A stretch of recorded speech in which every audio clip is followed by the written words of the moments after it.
gbakọtara ka wee na-ekene ndị na-emebe ọfụma,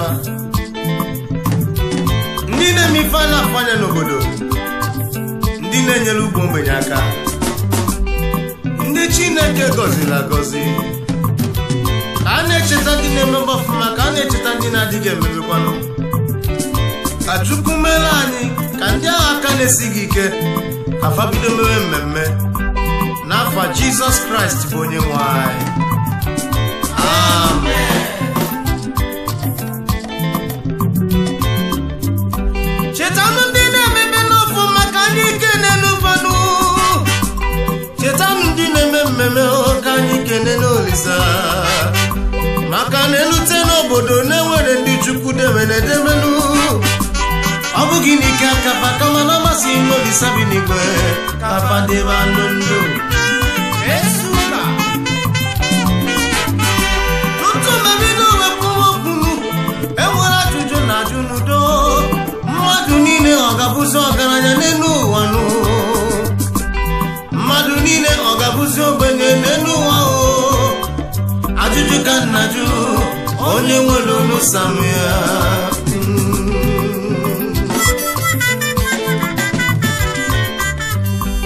Maka mata n'ụlọ kanụ ebe ọ na-enye onyinye dị iche iche nụ, ọkụifi nwere ka ị ga-enyenụ. Ọ bụ ede nwere ka ị ga-ewetanụ, atụrụ nwere ka ị ga-ewetanụ. Ndị nwere fi ọpụta n'efi anyere ihe olili o. Otu akara nwaanyị ka ọ na-atụkwasị di ya o. Ndị na-enweghị were ndidi na-emesi ife ga-adị mmanụ. Maka ejikwana na-enweghị egonụ wekọta onye Chukwu mere eze n'ụka. Maka echi dị imenụ onye mazi n'ifo ga-amụtanụ. Yes sir. Idu.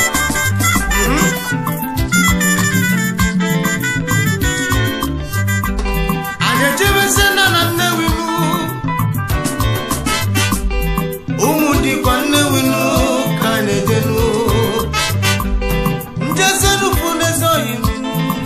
Osi okeke dịka obi Chukwu ezoghị mụtara ezigbo afa. Osi Holdings. Ọ bụ onye zenu ka na-ekwuzinụ maka ya nụ. Onye rika nne obiribe ya o. Onye rika nne obiri dabe ya o. Ịkpata ego na ọ na-egbu gị ka mmanya, ịkpata ego ibiribe. Elutu na dị mma ị ga-abanye m, elutu na ibiribe. Onye rika nne na Nnewi, Osi Holdings. Ifeomi na-eme karịrị akarị, ezoghị m na ịgadenu. Onu m ekene gosita, ezoghị m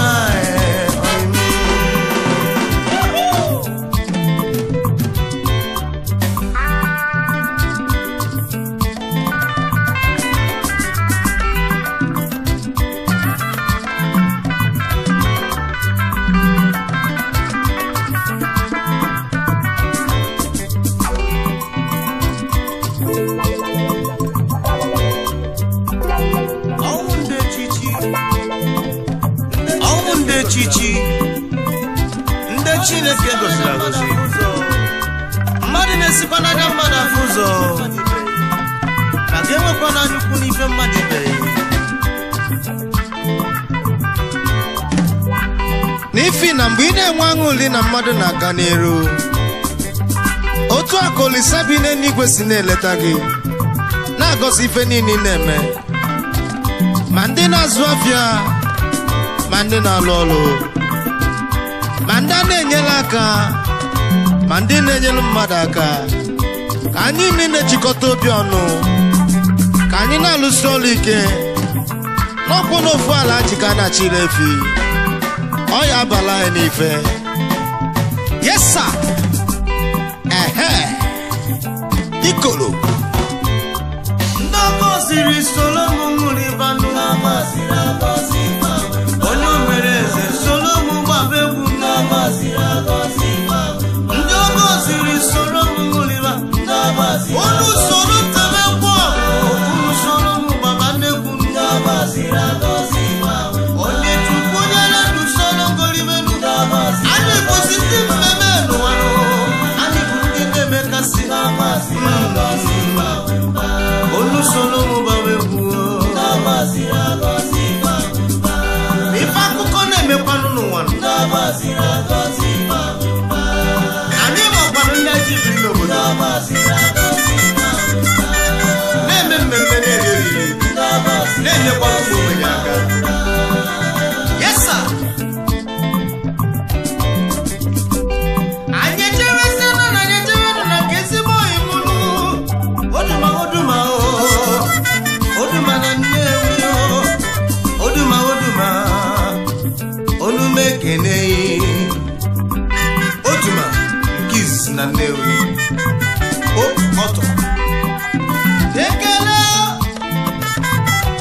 hopoto ka na-agwanụ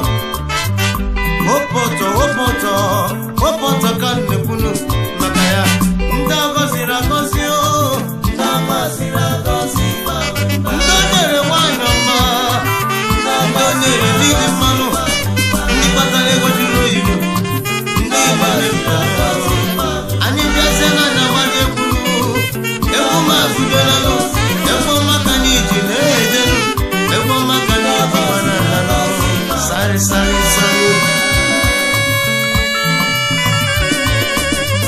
chukwu na biko wepụla anyị ụbịam adịrọ mmanụ onye ribe ibe ya ribekwa onye kpata ibe ya mata maka ụmụnna nwezu akụ anyụkwu ga-ana ụmụnna nwezu na-akụ anyụkwu ga-ananụ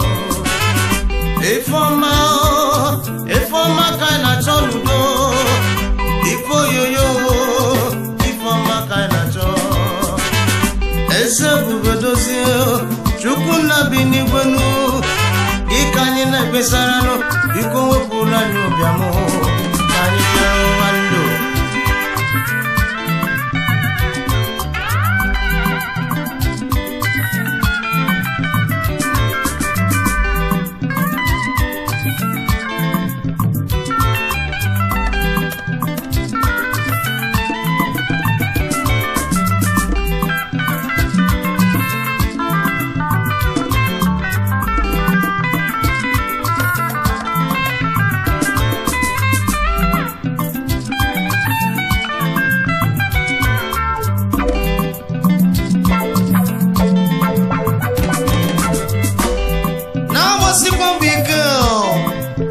maka na onye nke na-ekpucha ute niile oge egbu agụlụ bịanye egbugheri ya o wee bụla aka aja na-ebute ọnụ mmanụ anyị ejewenu anyị ka nọ na ndewenu ekene nwunu ụmụ Big Heart Press Club ndị ọma na pasobirinu ifefa na-eme na-eju mmanya maka fabụ ndị mmemmenụ ọgịnị kosita na kodinu onye nwụrụ ntị gonumononu agbata na Naịjirịa udefa na-edenu ụmụ Big Heart Press Club ndị ọma otu kụzila onwe fa n'anyanụ ọnụ mekenu n'udonu kedu maka Godfather anyị Osita Okeke ọsịkwa ka mụ kenunu mụ tinye unu n'egwu adonu maka ife unu na-amasị ya Big Heart Press Club ndị ọma kedu maka president anyị Mr. Sunday Obiora Sonic Resources Nigeria Limited Ọhamason na Nnewi oyima onye sikwa mụ kenunu bụ Godfather anyị Mr. and Mrs. Osita Okeke onye dịka n'obiri na bịa kenekwara m National Founder Big Heart Press Club nwata kwọcha n'izu alụsị na-eje ụka Managing Director Ochim's Group of Company Nigeria Limited asịzi ka kenekwanụ National Press Club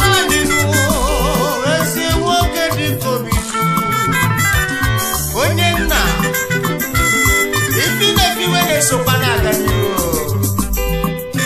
ịnọkwa ya ụmụ Big Heart sikwa ka nkene onye ka na-ekwudi maka ya Mr. and Mrs. Emeka Echendo CEO Matek Global Limited ezi nwa na-amụ akpọzọ ana m ekenekwa anyị agbata obi onye bụ nwanne ya ọkwa na-ekene ka na-enye olisabi n'igwenu anyị nwere ego tata ọ bụghị gwanụ n'ike aka anyị nọ na klọb mmemme ọ bụghị gwanụ n'ike aka anyị onye teta ụra ya kene Chukwu maka na ọ bụ Olisa mara ibe na-emenụ ife na-emesikwara ike mana onye jisi ike ọlụ alaeze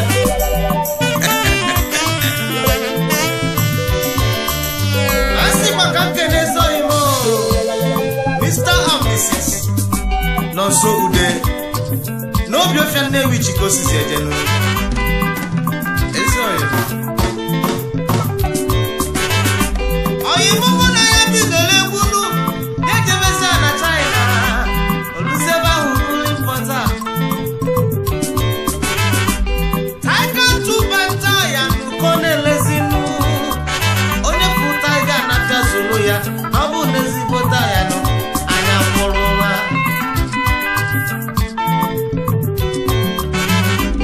ezi oyibo ka mgbagwa gị nụ ịtụchapịa n'ịdị gatụ n'ụwa nụ to na-echepụkwa na egwu a ọ na-enyekwa nnụnụ ọnwa egwu ka anyị ji webido nụ egwu ka anyị ga-ebikwụsị Olisa bi n'igwe masịrị ife nnekwu oyibo nọ nso ndọgọziri agọzi ndọgọziri agọzi ntomele ndị ụgbọmanụ ndọgọziri agọzi ọgọzie gị ga-esonye ọgọzie gị mere mmemelu ọgọzie gị sonyela n'inu ana gị mere gị ruo maka chụkwa n'ife ụwa n'ike n'ọchụ n'ike na ala n'ike ife dị mma gara n'ọnụ mana iwere nwayọ ga-egote ya enwekwana anya ukwu na mmadụ batara ego ga-ekwutọbi ya emetụ ga-esi kpata nke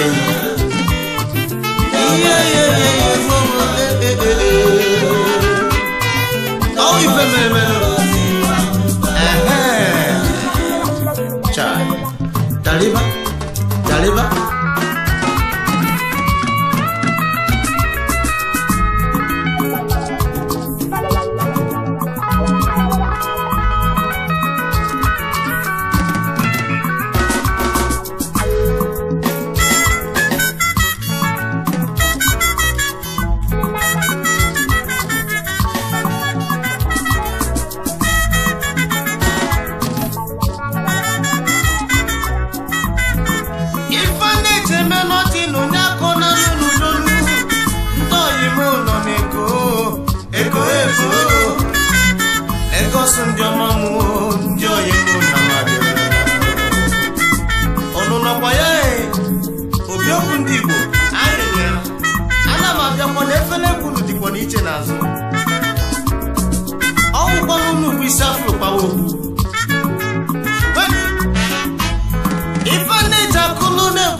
Anambra makwa n'ụlọ nọ ụwa niile na-ekwuzinu maka njọ imu neko mmadụ abụchibe ya mmadụ abụchukwu n'ụwa ezoghị m onume ekene onye na-ekwu maka ya nụ mmadụ abụchukwu onye ahụsi ụkpọkọ osizi ejenu mana Lagos n'ụkọ na-achụtazi n'ego nke ya nụ anyị jeweze na spandano ka nje nufe ezoghị m ilo na gosi block 1 shop 46 n'ime spanda ọkwụ na Lagos nwanne m ka ị ga-enwetanụ ya nụ ịchọwa moto pas achọwa esoghị m nọzi na ya nụ ị na-achọ mmechi pasi ọ na-emepe fa niile nụ onweghị ihe kọrọ ya ụkọ ka ọ mapụ ibo na-ememe Mr. and Mrs. Geoffrey Onyangus, CEO, Managing Director, G-Max Investment Limited. Ekele!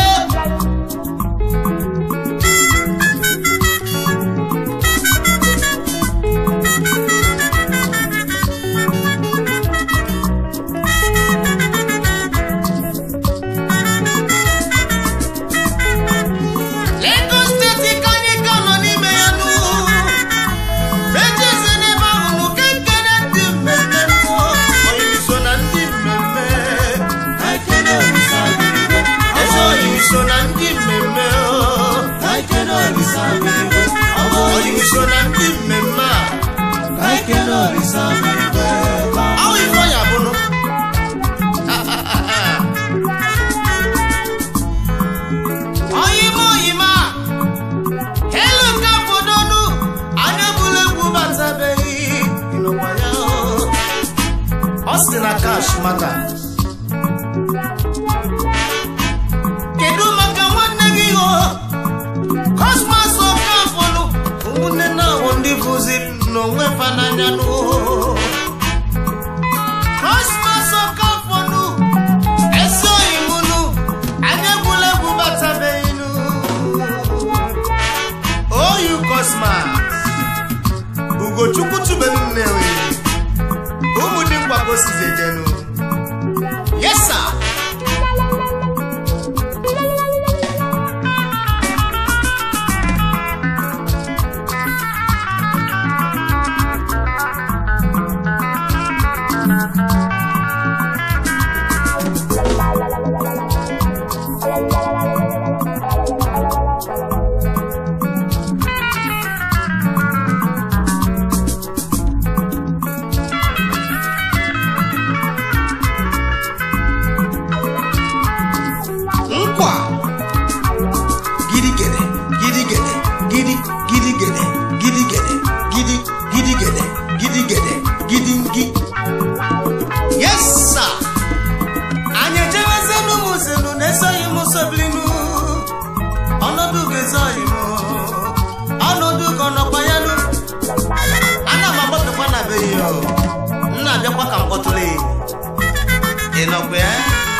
Destiny na China onye ọcha bịara n'Igbo enamụrịkwa galeba jọrịba ọchọrị kpọkọ idu enekwala mezoghị m sokosi nọ nso maọgbe kịtịkịtị bọnka n'onwe ya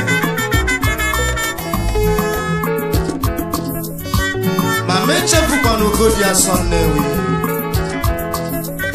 nwa mụ n'azụ Igbo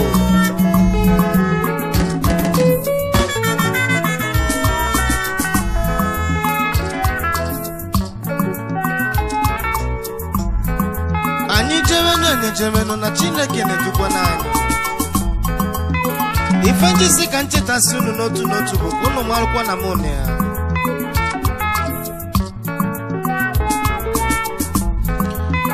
Kamujezenu no rifitebe namunu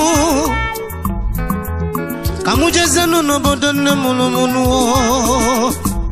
Obodo miriale fine nuzindu kamerenu Nani bikwanu nkomanu Nani nwekwanu ndi chile chichi Ani nwekwa ndi batala ego Ani nwelu umu boys na-emesi ifike Anyị nwekwa ndị papa na-eme ndụmọdụ mana ọ bụ ogili adịghị ọba anyị n'ifi na anyị mabili onye na-abịakwa ka ọ ghasa ọrụ ifite na ọ gaghị adịrị ya na mma ọrụ ifite kwen anyị mabili yes sir nkwa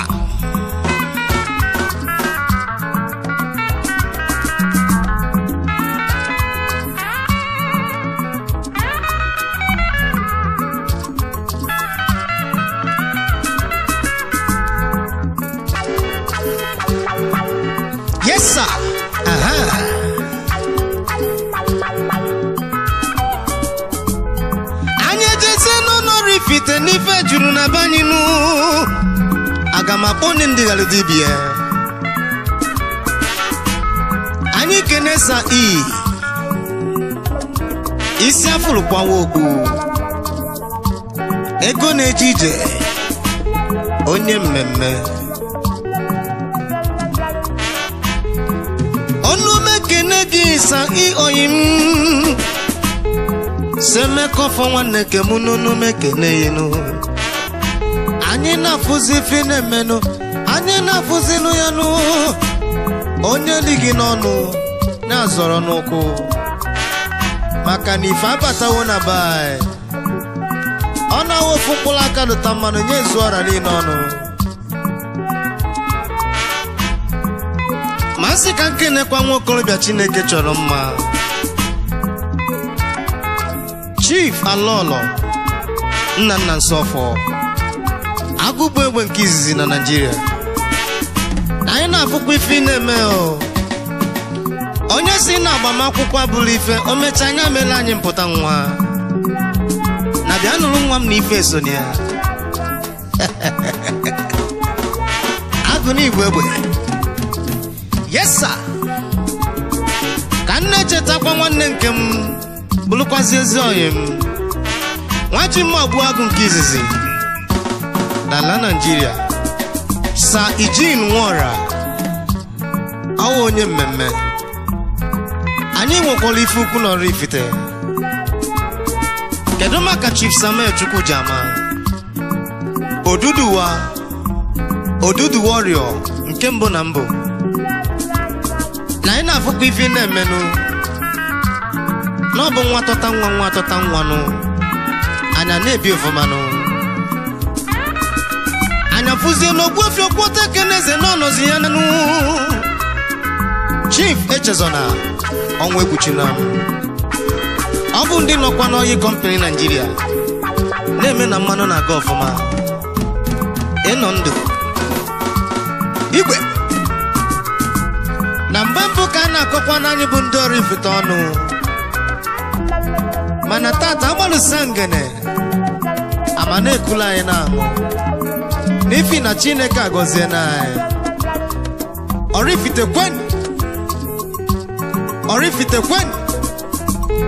Oraifite kwezuen anyị ga-ebi yes sir onye ọbụla nwebezi aṅụli n'ife adịwo mmanụ ndị chetara kene ndị na-echetara na onye ọbụla ṅụlivanụ onye wesa na miwe n'obi fekwunu ka anyị na-emezinu onye ọbụla nwebe na-aṅụli obodo anyị adịwo mma ka ṅụliva onye ọbụla tebe n'egwu n'udonu onye ọbụla nwebe aṅụli n'udonu ala Nigeria na anya dị n'alụ mmanụ anyị ga-ebizinu onye kpata ego nya cheta nwanne ya nụ maka na ụmụnna nwezu ọgụ ilu ana so na ndị mmemme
Sports Club, Lagos State.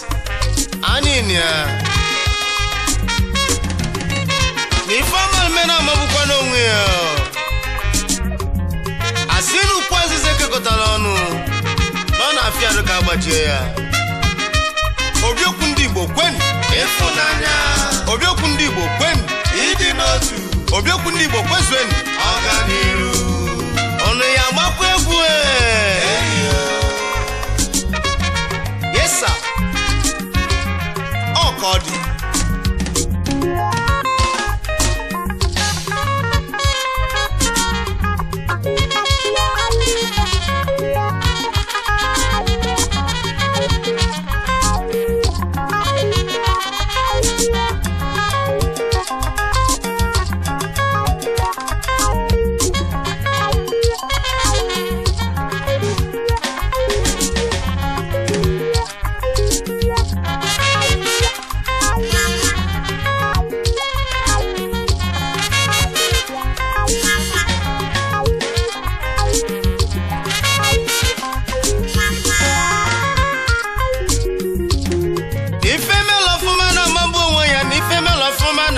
kwejenu anya ejezienu Lagos okwu kanji bianu onye ti agha esi oghenu gezienu mutinonu ọnụ ifeanyị na-ekwu ifeanyị ji bịa ifeanyị na-emenu na nyeri Kanu na anya bakazinu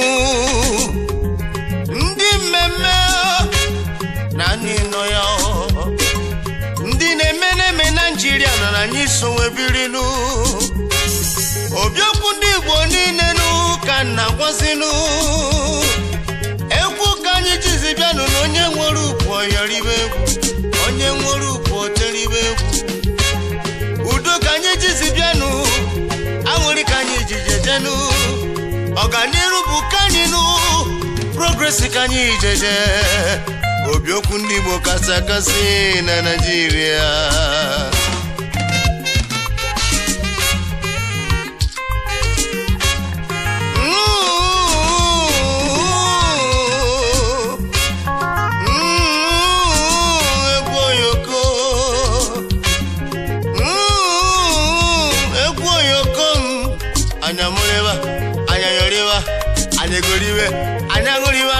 anyeriwe oriri anyanwụ iveno anyatawa ifalụ anyanwụrịwanụ nanụ ndị mmemme na anyị nọnụ kedu ndị mmemme nụ na anyị nọ yanụ asị m kedu ndị na-emekasị onye chi mere eze ṅụrịwa onye chi mere ọgaranya ṅụrịwa onye chi nyere ndụ anya nwe mba onye mụ ṅụrịa na Chineke agọziela anyị onye chi mere eze ṅụrịwa onye chi mere ọgaranya ṅụrịwa onye chi nyere ndụ anya nwe mba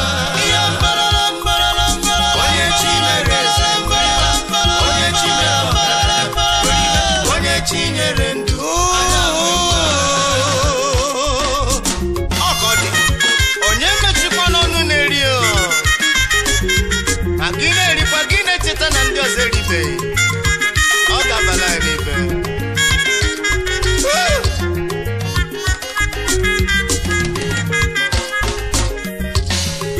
ekene kenere m ekene kenere ndị oyima onye ọma Prince Goldie Okos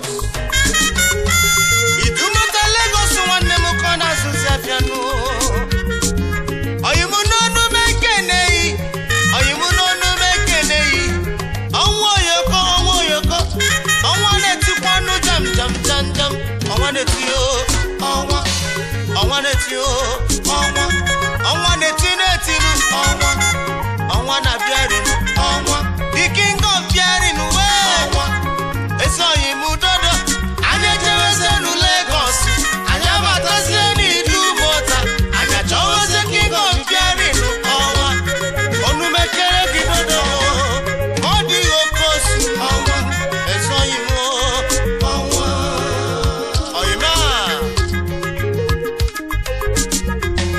ọkpọtụrụ egwu bata na beghị n'ọbụ gịnị ka ị ga-emezinu iwepụta ọkpatewe egwunu anya gbawa egwu anya yọrịwa anya eriwe oriri anya ṅụwa ifenu maka onye mazibe ga-emechinu amụjezi ebe oyimu chipalọrọ Nicodemus Okorom Chinenye akụwa ọ bụ ekwe kosejenu ekwe ndị ọmabiri kwanụ uwe n'ọnụ mụ kenekwala unu niile nụ Chinenye akụwa n'ọbekwe Odogwu Chief Executive Officer Nicobes Enterprises Nigeria Limited ọnụ m ekene kenekwara m Mr. and Mrs. Augustine Olu Okonkwo ọnọ n'enyi 1 of Otu ọwụ onye ọcha m ka ọ bụ oyima ị na-amụrịkwa goribe dariba ọchọrọ ịkpọkọ egwu ọyọ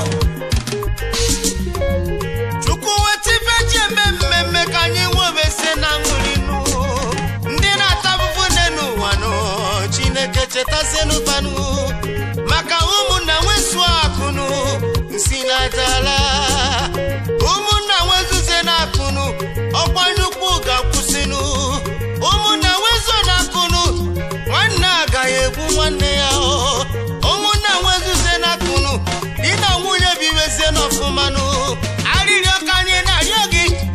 Olisabinigwe, Olisabinigwe, Olisabinigwe, Olisabinigwe, do. Onye mmeri takibu, aha. Onye chimereze, onye chimere ọgaranya, onye chinyere ndu, adawe mba. Oye munguriba na chukwu abelulanu. Onye chimereze, onye chimere ọgaranya, anyị na-enwesi aṅụrị onye chinyere, anyị na-atachi palụ. Agụnemudo, nwa Jelusirin, asị na mabata na beghị Chifalolo Sylvester. Agụnemudo ndị Igbo, ọnụ mekene gọghị m. Ebu manija First Bank Lagos branch JP nwa Jerusalem ekele anyị jesere n'Oraifite obodo nne m hụrụmụnụ ka jezebede nne m ochie ka fụzelu Chifalolo Ime Okonkwo ịmachiamanụ n'ịnọnịanụ omenka nwa nọ n'obiru fanda obi okwu ndị Igbo nụ onumu kenele oyeba ọ bụ nna isi obi Chinechere m ma mechefukwana queen anyị nne obi okwu Lolo onye ọcha ka ịbụ anyị bụla kwujebenu na nke eze anyị nụọ His Royal Highness Eze Duwin Obi omena nwata wan eze ndị Igbo na Surulere onumekene gezoghị m n'iga dị anyị jeze na nke Chief Dr. Felix Nnadiogwu CEO Fanabit Group Enterprises Nigeria Limited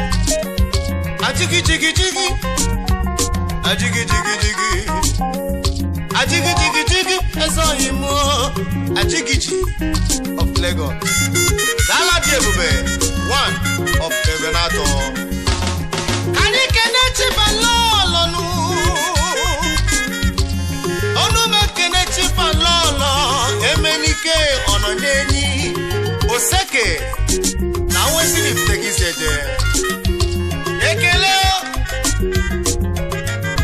eche Oraifite elute Oraifite mbatasienu n'ọdụnụ Igboloko sisejenu abụzienu Petron anyị ebe Petron n'isowe birinu Chief Alolo Sam Obunike ebe Kodike 1 n'Oraifite ebe Kodike ndị ekene kwara m Chifalolo nze nwama nweze n'ala Amọcha Afara ọnwa n'itiri ekele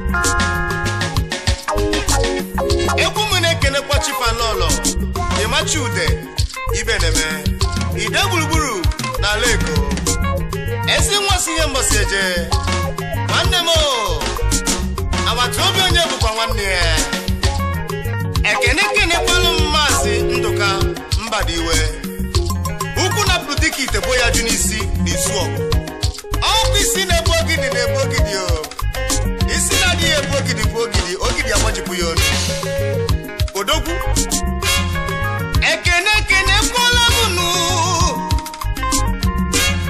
Chief Alolo Rafimo ozoyim Team ego na-ejere onwe ya one of Ebenator kene kwala m Chief Alolo Oliver Obidiaso ọnụ na-ekwuru Igbo 1 n'Orile Lagos State isokwa webere kenekwa Mr. and Mrs. Mike Obiora ọnwa n'Otoro Nnewi Esogoma kenekwara m Nze Edi Aniga Nze Ezuo of Ihembosi kenekwara m Chief Maxine Ndoka Ezi Kenene Melunwa one of Ubo Onyocham kenekwara m Mr. Damian Odara Nwanu Gwezike isokwa na ndị mmemme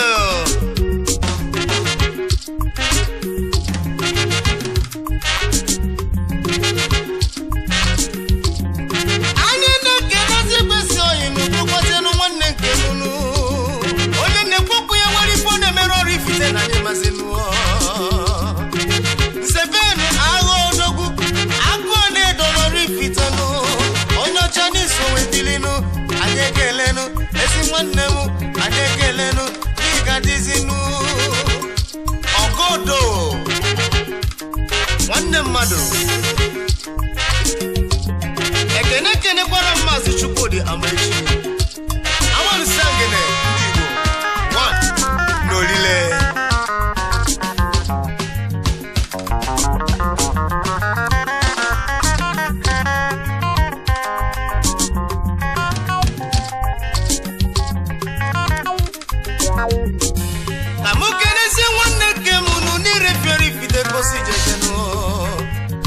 Apostle Chizoba Mbako Igba Yahweh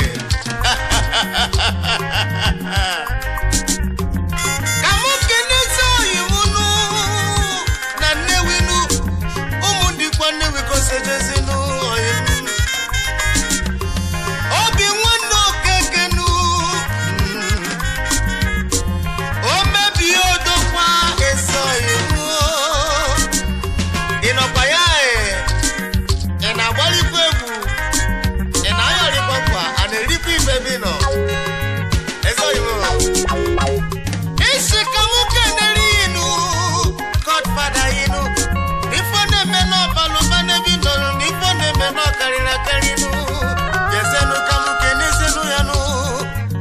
Mr. Chibeze Eli Okeke Aga Omaluwan na London Onye papa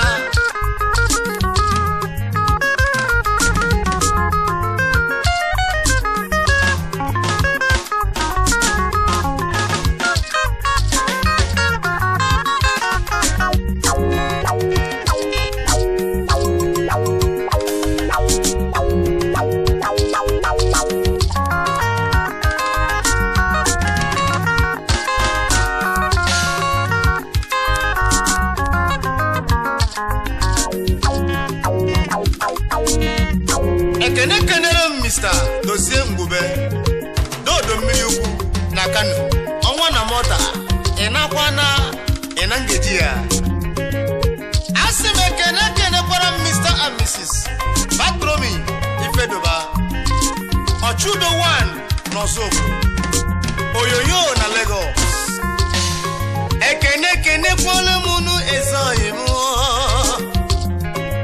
Chief Samu Ajaganu Samajaganu Oyindi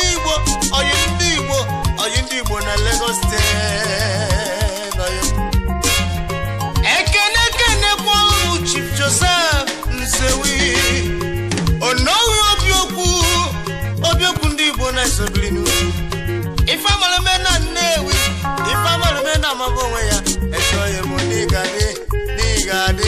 n'igade n'ọkwanya bịalanu kenekwara Mr. Obed Egwonwu Chief Executive Obinga Quality Agency Limited Igwe n'ibu nwoga onye nna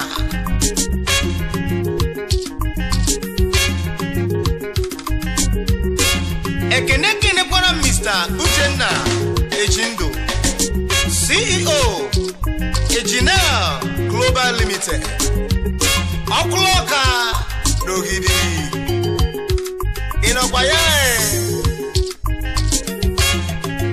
ekenekwara Mr. and Mrs. Massive Nwokike Leziago Chefo onye nwere ife na-esokwu